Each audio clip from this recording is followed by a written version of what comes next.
মানুষ মানুষের জন্য।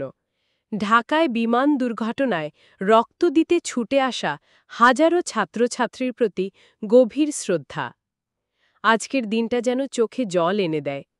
ঢাকা শহরের আকাশে হঠাৎ ঘটে যাওয়া ভয়াবহ বিমান দুর্ঘটনায় আহত হয়েছেন শত শত মানুষ। দুর্ঘটনার পরপরই রাজধানীর বিভিন্ন হাসপাতাল থেকে আসতে থাকে রক্তের জন্য আকুল আবেদন। আর সেই ডাকেই সাড়া দিয়েছে দেশের ভবিষ্যৎ প্রজন্ম, আমাদের ছাত্রছাত্রীরা। শুধু একটি পোস্ট বা একটি ঘোষণায় সীমাবদ্ধ থাকেনি কিছুই। রাস্তায় নেমে এসেছে হাজার হাজার তরুণ তরুণী। কেউ বিশ্ববিদ্যালয়ের ছাত্র, কেউ কলেজ পড়ুয়া, কেউ স্কুলের উচ্চ মাধ্যমিক শিক্ষার্থী। সবার পরিচয় একটাই: আমি একজন মানুষ, আমি পাশে আছি।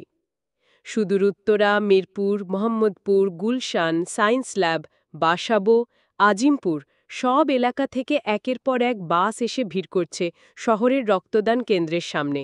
রাস্তায় ট্রাফিক, গরম, ক্লান্তি কিছুই থামাতে পারেনি এদের।